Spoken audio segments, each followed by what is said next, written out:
listening to the 14th Source for all geek and nerdy news and discussion, which means that you're listening to a podcast. For all intents and purposes. I am Dee Bethel. And I'm Andrew Asplund.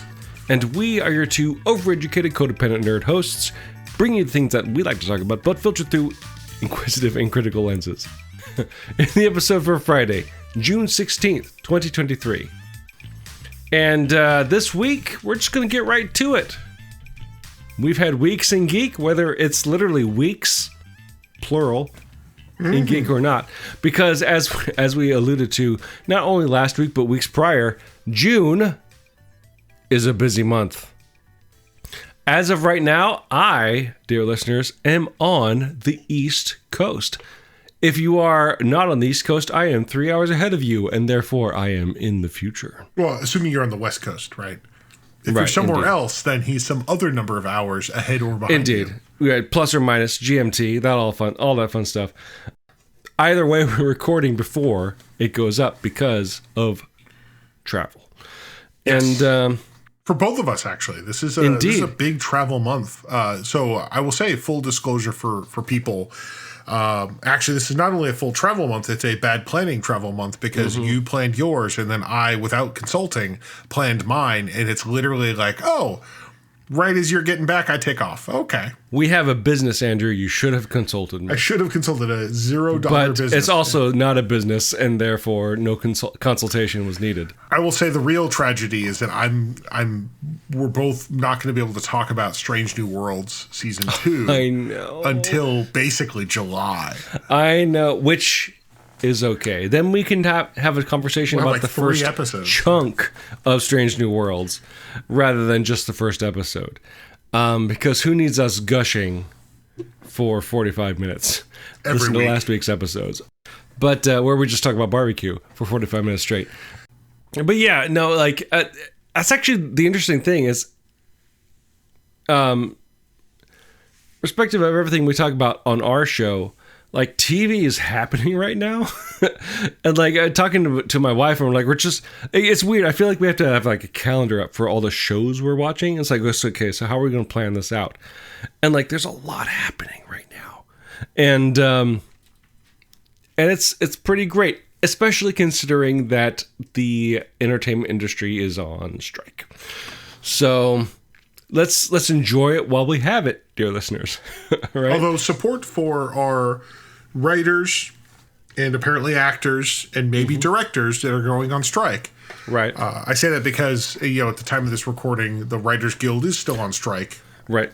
The Actors Guild, the Screen Actors Guild, I believe has basically authorized a strike. Right. And the Directors Guild is apparently throwing it around as an idea because, you know what? Why not a triple header? I mean, it's Andrew's favorite word, leverage. It is, and also, bring these shithead executives to heel, right? Like, honestly, because you know what, success should not be judged in, I don't know, downloads or sales. It should be judged in views at this point in a streaming-based world. So, and we can't forget that, especially for a lot of television, writers are who make this happen. So, right. Solidarity with the writers of television shows. Yeah. Anyway, let's do we're going to talk about a Week in Geek this week. Yeah. Which is basically us talking about, the things we currently have been doing, right? And honestly, we've been watching TV shows, which is ironic considering what we just talked about. Yeah. So, Andrew, what was your Week in Geek this week? Well, speaking of terrible production companies, I want to talk about an Apple TV Plus show. Damn. I say that because actually I've seen some pretty solid accusations about how they are being shitheads, but again, micro rooms and all that stuff. Yeah, it's bizarre. Like this is supposed to be how we talk about how the production of television shows is bad. We're just talking about the show. Honestly, we could talk about that. Maybe we should, but we are not prepared. Maybe if we find some good links, we'll throw them in the show notes. But the big thing is, I've been watching a show on Apple TV Plus, which I've actually been doing quite a bit. I think I talked about quite a few of the shows I've seen on there. And actually, it's the kind of thing where as the cheapest streaming service for me, it's actually the one that I keep just finding something to watch, right? Yeah. No, yeah, that's fair. Apple is very interesting in the ecosystem of streaming. But it's very much only the things that they produce, so there is no other content. But what I've been watching is a new TV series that they are doing called Silo, which is it's a series based on a book series. Like a short story book series kind of thing. Started with a short story called Wool, and then turned into a series. It's actually, I will say, it is kind of notorious. It's based on the Silo series, which started with Wool by Hugh Howey, which I think early 2010s. It kind of has a reputation. Actually, I was talking to an English professor I know that isn't Dan at work, and when I mentioned the show, he was like, "Oh, wait." And he literally, because he's a Charles Tung from Seattle University. I'll just mention him by name. Oh, he actually writes about, his whole thing is like future and time travel literature.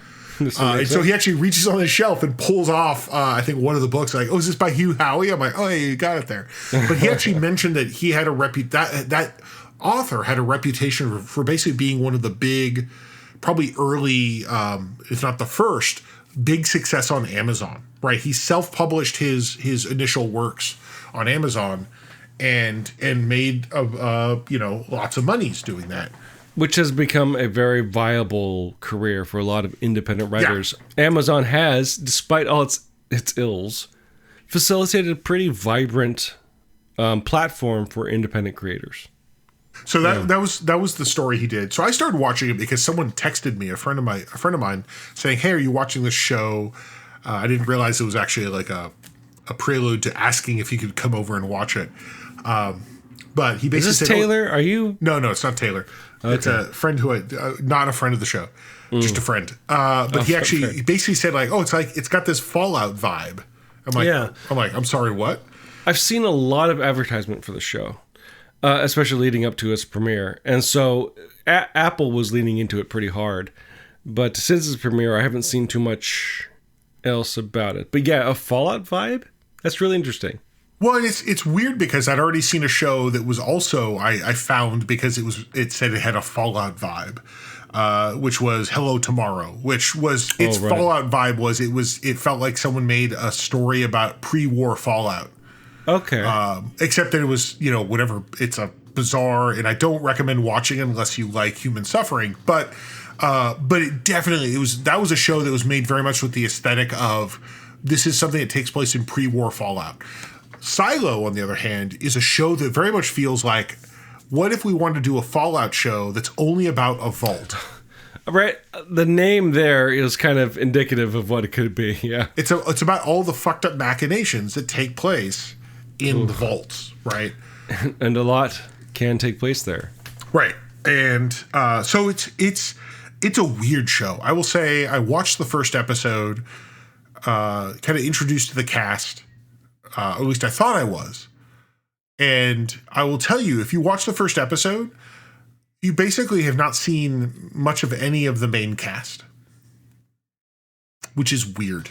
It is weird because the first episode, which sets up kind of this premise, it's almost like a prequel to the rest of the show. Really? Just the first episode? Yeah, just the first episode, because literally the main character does not appear. She's not introduced to the second.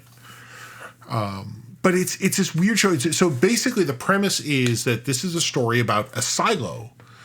This silo, it's this big kind of structure, an underground structure, a vault, if you will, where it's I think they say like 10,000 people live in it. And all they know is that they can't go. They don't know what happened outside. They can't go outside. They're just waiting until they know they can go. They're just living their life. It's a society where one of the things is you realize, whatever, we don't know why these people live here, but it's very clear very early on that this is a society that's kind of fucked up, right? Like living in the vault there's things that have happened that have made it like a dysfunctional society in a certain way. The idea that they don't even know why they're there. They don't know why there's no memory of a world before the silo. That's gone. And in fact, they basically say like we don't know anything that happened prior to the rebellion 140 years ago, or whatever I remember the number of years. Right. And all they know is that like, hey, we live our life, but like the greatest crime is saying you want to go outside, because then they let you. Right. This is very Fallout. Holy crap. They let you go outside with the idea that like, well, all you're going to do is when you go out there, you're not going to survive because no one does, but at least wipe the camera from the monitor that we all see the outside with. And the outside looks like some sort of, nuclear wasteland kind of thing. And so the first episode kind of features some characters where it's a couple where basically one member of the couple, by the end of it, after like they're going through some stuff, they're having their issues, but what the one member of the partnership, the wife, she basically decides, what she says, I want to go outside. And like, oh, you have to now because you asked. But with the idea being that because I don't believe that it's as bad as they say it is. I don't believe that it's actually bad outside. And so it's this weird show where you have this premise of the first episode, and then the second episode continues from that, but you're not seeing outside. You're not seeing what's happening. You're seeing now the people that are still inside, and what the society now in that silo is like, and where the weirdness goes. So it is a strange show. But definitely I would say it has that Fallout, like if you know in Fallout, like one of the things they have these vaults where people live, and one thing that definitely they got leaned into over time is that the vaults where people went to escape the nuclear apocalypse were actually more often than not were like some bizarro science experiment by the company. Each one its own kind of like test case. Yeah. So this actually has that, like, I don't know where it's going. I haven't read the original stories. I don't know what's going on. I haven't, I've only seen, I think, the first 5 or 6 episodes. But it has that feel that you're watching a show where it's like, this is a weird, fucked up Vault Tech experiment. And it really, every episode kind of pulls a little bit of like, yeah, it is. Right? That's what it feels like. It feels like, yeah, they're setting this up. Which is funny. I was thinking about like 2011, 2010. That was post Fallout 3. So definitely like is the writer who wrote the original story, like while he could definitely have an infinity of inspirations, I could totally believe that also he fucking played Fallout. Right? Sure, if you told me he's like, yeah, I played Fallout, it's pretty good. Or any of the other things like that. Like, yeah. But it is definitely, it's a very strange show. Because also the other thing is like, I'm now, like I said, episode 5 or so, 6. They've not even really like gone back to the idea of going outside. The idea that like what you thought in the first episode that like, hey, the world outside is different, that still hasn't really been addressed. I've kind of, when I read like summaries of the series of books, it sounds like that definitely does become a thing, or at least more about like what's going on. But it's weird that like, yeah, we're definitely the story that opened with this premise. It focuses more on the fact that like, no, they're lying to you is really what it feels like, which is, I mean, I think it's great. I'm not complaining. It was a weird pivot to give the opening, juice of, hey man, we're trapped in here and maybe we shouldn't be. And now for it to be kind of like everything's fucked up. I don't know. Right. So have you heard anything about a season 2? I know it just dropped. Yeah. It's filming. It's in season 2. I don't know. I don't know how. According to Wikipedia, the second season began filming in mid-April 2023. Okay, that makes sense. So again, you're not done with season 1. Because season 1's not done. It's still, like I said, I think because it releases every week. I don't know if you know how TV shows work.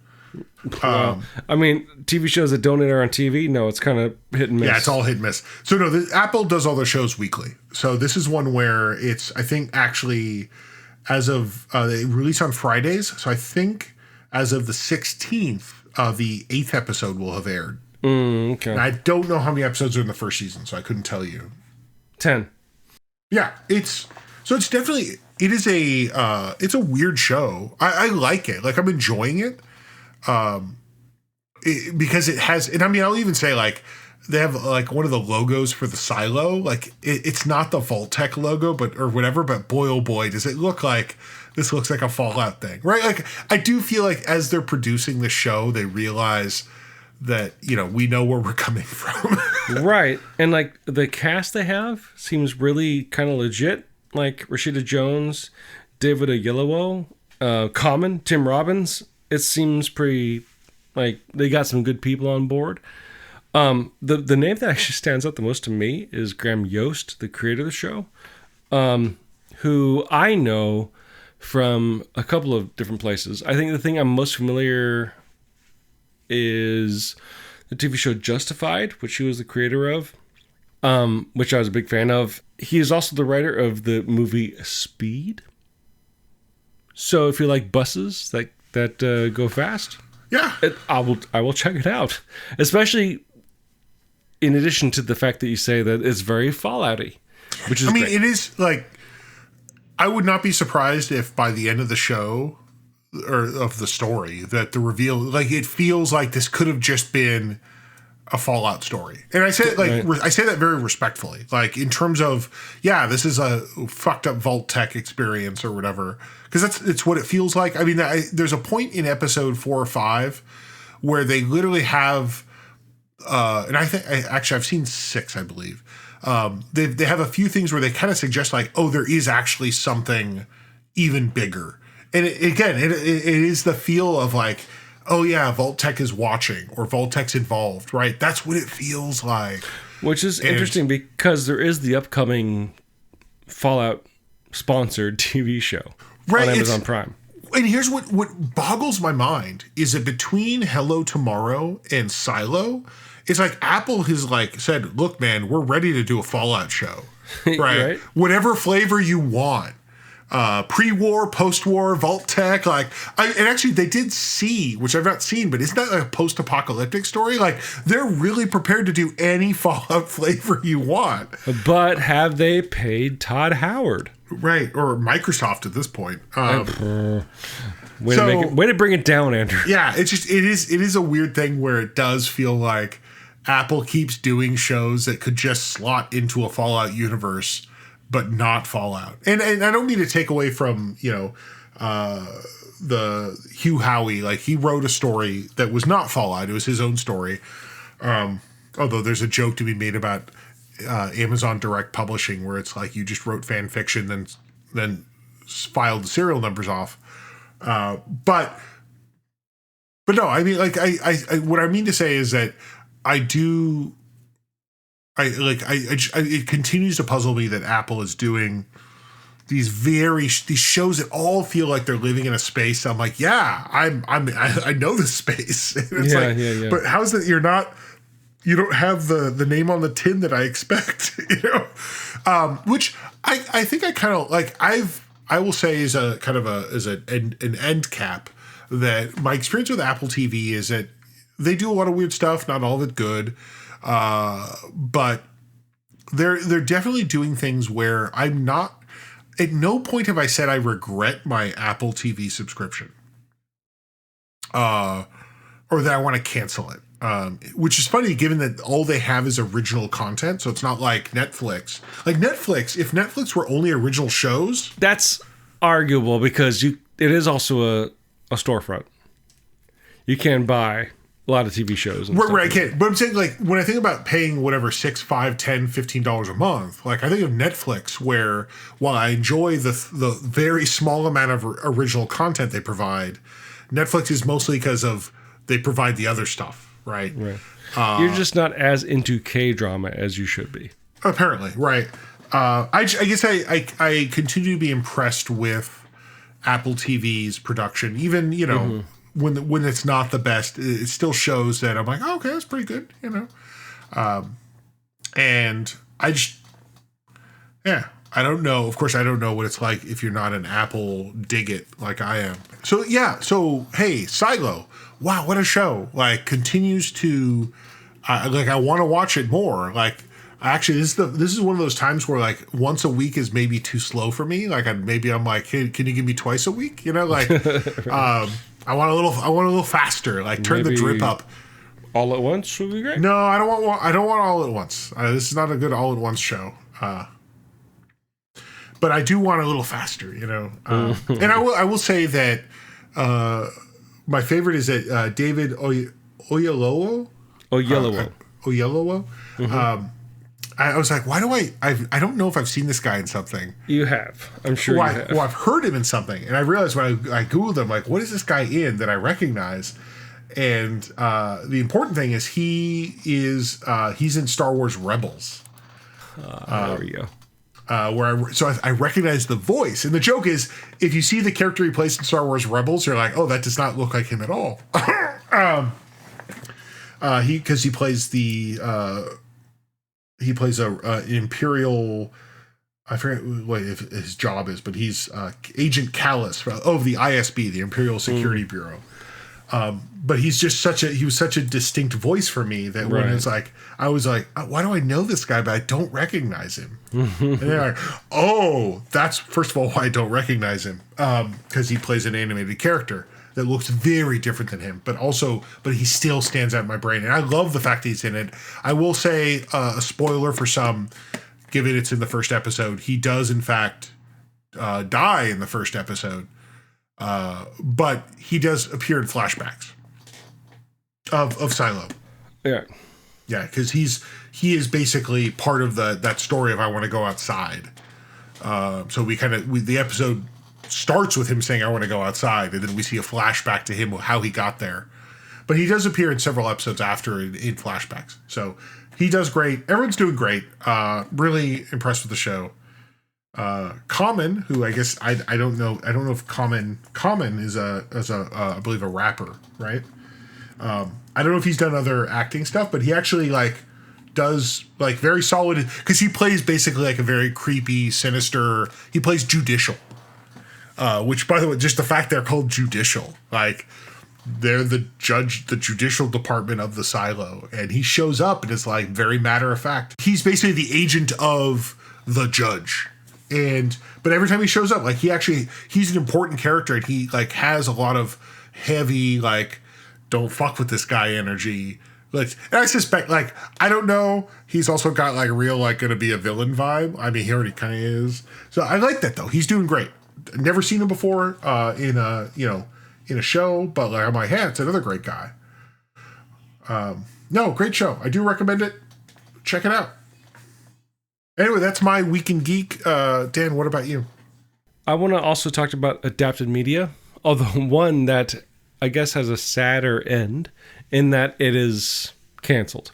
But a TV show based on a previously existing property called Paper Girls on Amazon Prime. They got one season. It's based on a comic published by Image Comics by writer Brian K. Vaughan, who is most well known for doing Why the Last Man, currently Saga, one of the sort of higher echelon comics writers, and artist Cliff Chang, who did the New 52 Wonder Woman to acclaim and controversy, but not because of his art, and an artist that is absolutely incredible. I remember when the series came out because it was kind of promoted as being, and I mean the comic series. It's it's like the comic book version of Stranger Things, in that it is about a bunch of teenagers in the 80s where supernatural stuff happens to them and it goes very wrong, which seems like a natural fit for a post-Stranger Things world. And so it makes sense that it was picked up by some sort of network, in this case Amazon Prime. I will say it was released in the middle of a pandemic, or pandemie, as you said, which is French for bread, last episode. It's very well done, very well cast, very well written. It has been canceled. And that's a shame because it ends on a very clear cliffhanger. Oof. So in that respect alone, it is hard to recommend, but what a season of television it is. And if I can make any argument, it's this. They're about an hour long, a TV hour, meaning between like 38 and like 50 minutes. And they tell a full story despite the cliffhanger ending. So the basic premise is this. 1988, middle of the country, a bunch of paper girls, meaning people, girls that deliver newspapers to the neighborhood, encounter what's called, I forgot what the name they gave it. It's basically the morning after Halloween, like Hell Day or something. They give it some sort of name. But everything goes wrong. Like everything from being bullied by neighborhood jackals to, I don't know, a rip in time space kind of happens to them. And all of a sudden they end up in a very different time and, well, not a different place, but different time. And they have to figure out what happened, how do they get home, and how do they survive until then, if they can survive until then. And that's kind of like aside from it originally taking place in the 80s, that's the extent to which it lines up with something like Stranger Things, because it doesn't really take place in the 80s. It's just the characters are displaced from the 80s. The real drama, and I think the thing that actually the show does well, which is I've read some of the comic, not all. My wife has read the comic and has been a big fan and was very eager to watch the show. One of the interesting things to talk about is how it's adapted. They make very smart decisions to make it a grounded TV show, despite being a show about time, space, mumbo jumbo, timey-wimey bullshit, right? In the sense that, spoilers for the comics, there's no gigantic kaiju fights between two city-sized tardigrades fighting each other. They decided to skirt that and say, let's focus on the interpersonal drama, right? There are giant robots, to be sure, but it's more about like, hey, what if we push these people to 30 years in the future? And the only way to get back to their home time is to maybe find one or two of themselves. And what would that interaction be like? Which is actually really the drama that we want to see. But I think a lot of, especially science fiction, has told us, like, no, you can't interact with yourself. That would unravel reality. And this show is just kind of like, no, like if they're a resource, use them, right? And there's a lot of drama that ensues from going like, hey, knock, knock, knock, I'm you from the past, help me get home. And watching the sort of psychology of someone dealing with that process. And more importantly, since it's a show about 4 characters brought forward from 1988 and kind of see, it's much more a story about like, what was I expecting versus what I became? And amidst that, there are scars in space and time and robot fights and evil agencies that are trying to fix the time-space continuum. But it's really a show about like, who are you? What do you want to be? And like, what should you be? And the most compelling parts of the show, which it does adapt and change considerably from the comic, are those interactions, which is like, let's have these kids confront the failures and successes of their future selves. And it's really compelling because the actors they got are great. And the directing and writing is just strong, so that even though it's very, very different from the source material, to a point where like you could see nerds fighting on the internet about it, I think it actually takes the kernel of what they were trying to do in the comic and actually make it a very compelling use case for a TV show. Right? Something we've talked about a lot, which is, and something we've talked about today with regard to adaptation. What makes a good TV show versus a good, in the case of Silo, a good short story or novel, versus a good comic book? This thing does a really interesting. It's really interesting, especially considering like my wife has read, if not the entirety, most of the comic book series, and it's very interesting seeing her reaction to the choices they make. She's like, oh, we're jumping way forward now. Oh, we're talking about something they did back in volume 1. Oh, here we're jumping forward again. Oh, here they're changing that. And part of the fun is watching her kind of like transform the pieces she's gotten in to conform with what information she's bringing to the show. But it's also creating good fodder for going like, well, why did they make this choice? And is it a better choice for the TV show versus being absurdly, perhaps, reverent to the comic? And I think generally, based on the talent they've hired for the show, they're making choices to make it a better TV show than based on like it being a streaming forward show. Amazon Prime, of course, has a lot of money, but it's not like a major network. They don't have all the money behind them to make a good TV show. Well, apparently, unless they do something right. Lord of the Rings or an unproven property, right? Like, and so maybe with season 2, if they had gotten renewed, they would have gotten more money thrown at them. We would have gotten those kaiju-sized tardigrades like we always wanted. But that being said, one of the most interesting or compelling characters is a character named Larry, which is a character they encounter kind of like River Song in Doctor Who at different points in continuity. Where when you first meet him, it's kind of this endgame scenario. The next time we meet him, none of that's happened yet. And the characters that we're following sort of temporally are like pissed when they see him again. And he's like, I don't know you. And he's also 15 years younger than when we last saw him. And it's like, oh, this is really interesting because like these people, like you are an asshole. Not yet, but you will be. And therefore they're mad at you, despite the fact that you haven't made those decisions yet. Right. And it's kind of all the best parts of time travel stories rolled into an interesting premise. And do it kind of, I guess, what Stranger Things does well. And not to bring it back to that, but like each of the main characters is a very different archetype, but an archetype in the sense that the group they're placed within, those other 3 girls, they're all made to bounce off each other in a very intriguing and empathetic and interesting way.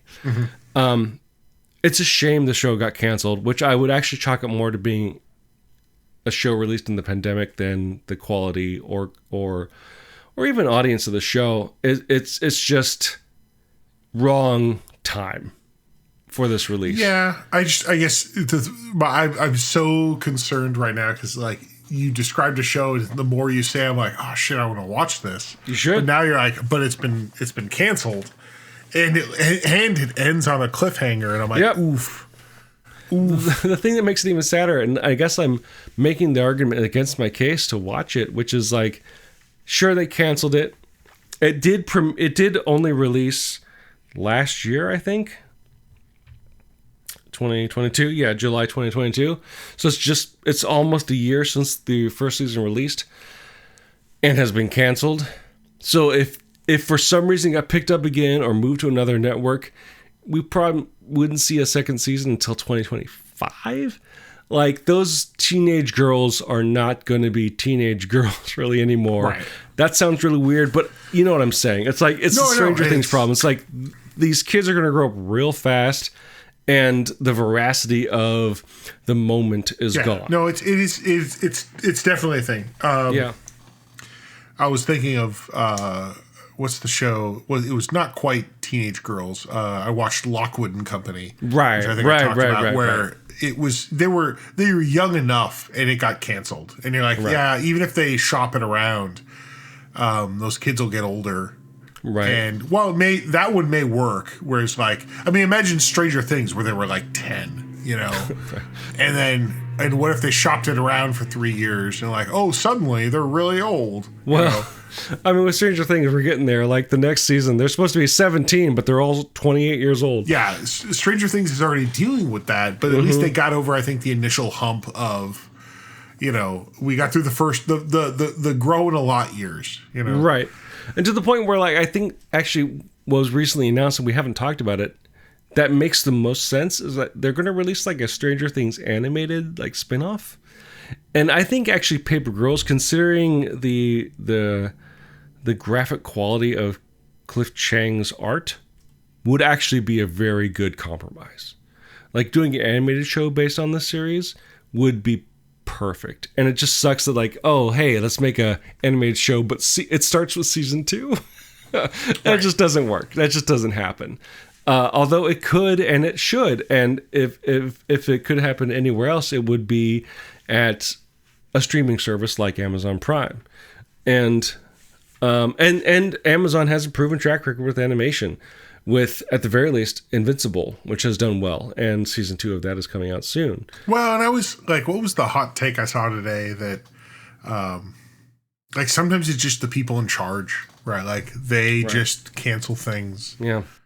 Not because of, like, in the grand scheme of things, like, they have to just make choices. And it's like, oh, if they don't like a show about girls, or if they don't like a comic book based show, or whatever it is, right? Like, I say that because I forget what it was. HBO Max canceled something recently, where people are like, "Oh yeah, the guy who owns fucking Max now is a real shithead, so of course he canceled this good show."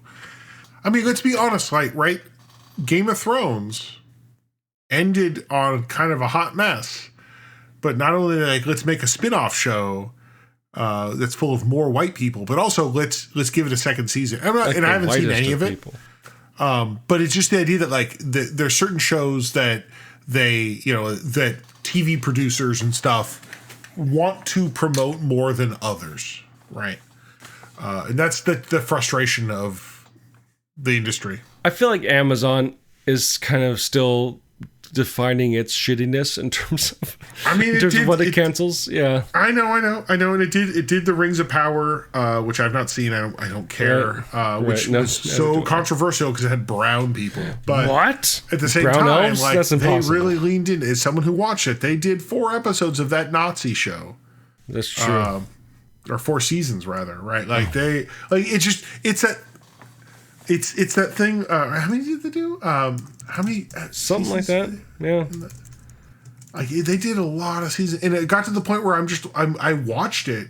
Yeah, 4 seasons of that Nazi show, and like by the end, I'm like, man, I'm just watching that Nazi show. I don't know. With that in mind, like an interesting tangent is, and there's not really a whole lot to talk about here, but I think it's an interesting thing to talk about or bring up, or maybe it's actually very unfair. But like, this is the second attempt to make a television show based on a very successful comic by writer Brian K. Vaughan, who is like I said earlier, like he's kind of upper echelon, like god tier comic book writers. He's done Saga. He's done a lot of work for Marvel. He's obviously did Paper Girls, and he did Y the Last Man. And of those, Y the Last Man was adapted for a TV show, which was canceled after 1 season. Now, he didn't do the adaptation. And maybe he wouldn't want to. He's not a TV writer. He is a comic book writer.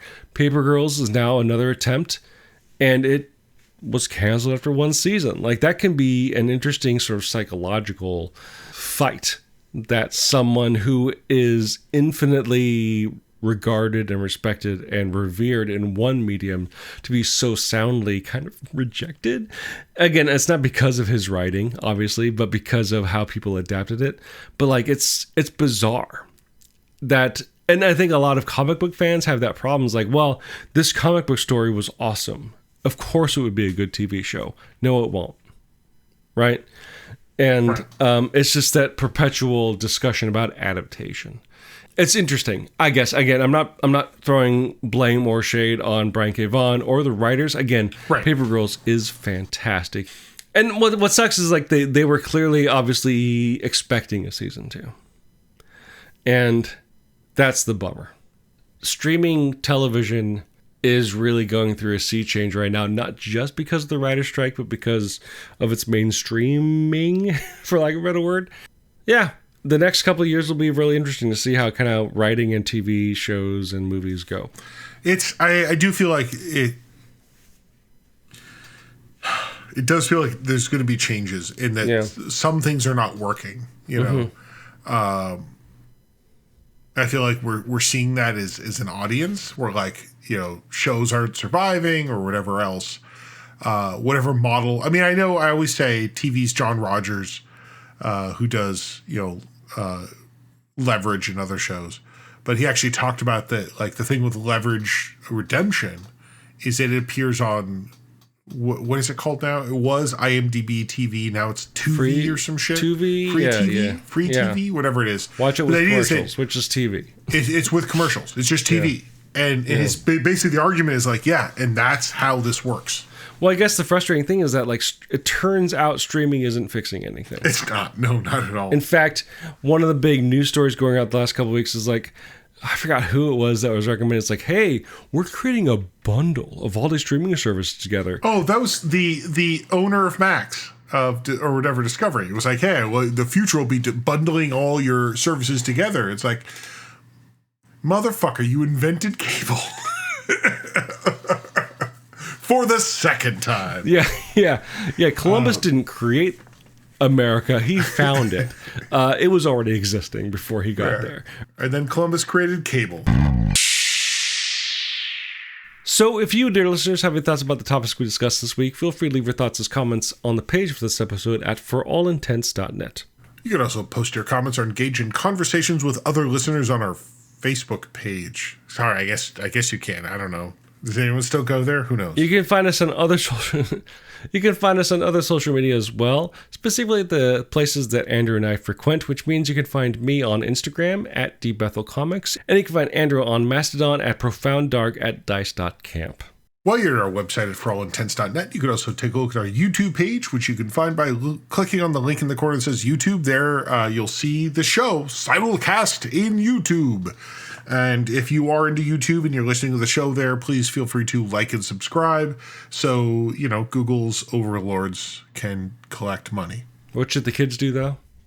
They ring the bell. They ring the bell. Thank you. I've been being, you know, like, we actually don't have any, revenue from YouTube. So, like, but honestly, it's more that we just want people to listen to us. That's also, all. It's more that we have a sound effect associated with you saying ring the bell. So that's what matters.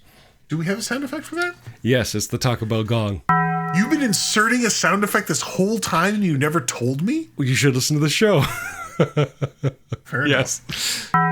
We use 2 tracks of music for our show. One is called Disco Medusae. The other is called District 4. They're both written and performed by Kevin McLeod, the Clan McLeod, immortal swordsman, graph paper enthusiast, and musician extraordinaire.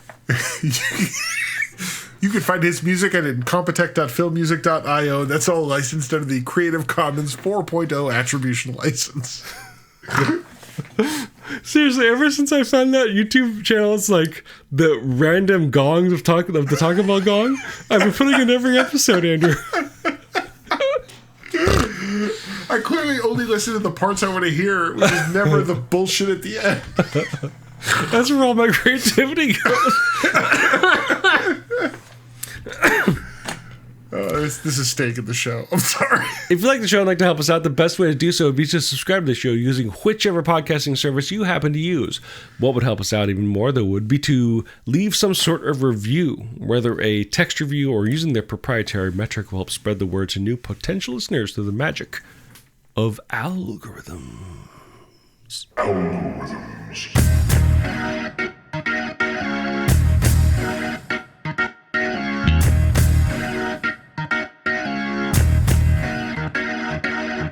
I want to end the show by something. Ended. There we go. And I'm D. Bethel. Now, 2 weeks too late, if not 3. I don't know. Math is hard. You would know this better than I. We did not talk about this last week, nor the week we didn't have an episode, which upon which it would have been most appropriate. But we have passed our 9-year threshold, Andrew. We are an old-ass podcast. God. It's funny, like, I talk to people at work. I'm like, hey, yeah, I do a podcast. They're like, oh, really? I'm like, you know, it's no one listens. It's fine. Yeah, it's fine. Like, it's not. Andrew doesn't listen. He doesn't know there's been a fucking gong for the last six months. I mean, why would I listen to myself? I have to hear myself every day. Aren't you that narcissistic? But it is shocking, just the idea that, like, we're still doing it. We still do it. And, you know, most podcasts quit after 6 months or whatever, right? Mm-hmm. And here we are still doing it. Right? The big point is this. And it sounds so self-serving, and it is as adorable as it sounds. The biggest reason why we do this podcast is so that this friend that I've had since I was, 11, 12 years old, I can just hang out with them for an hour a week and just talk. Maybe it sucks. I don't know, to say that we have to record it and post it on the internet to make it valid. At some point we'll realize that we could still do this conversation. We could just hang out. Stop recording. But then how could we ever go back and enjoy the things that we love? Like, that's the thing. We could go back 9 years ago and let's hear what early 30s Dan and Andrew thought was funny. And for the 5 people that still listen, or 10 or 15, I actually don't know. We appreciate you. Because every time when someone says, "Oh, listen to your podcast," I'm like, "Oh, really?" I think we're actually I don't know. We don't have those people to actually run those numbers. I mean, really, there's a point where when we get to the 10th anniversary, I think what we should do is find out who those listeners are and have a dedicated episode to each one. We should have 10 episodes, not to reference last week's episode. Dedicate a 10-episode showdown for who will take over the show so that we can finally have some rest. The podcast showdown.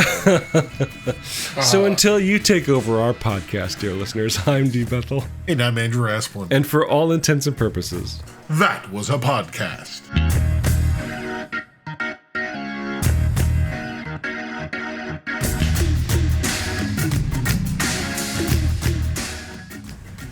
Rick Cordondo, you've got feelings you want to talk about. We're just gonna have a barbecue show part 2.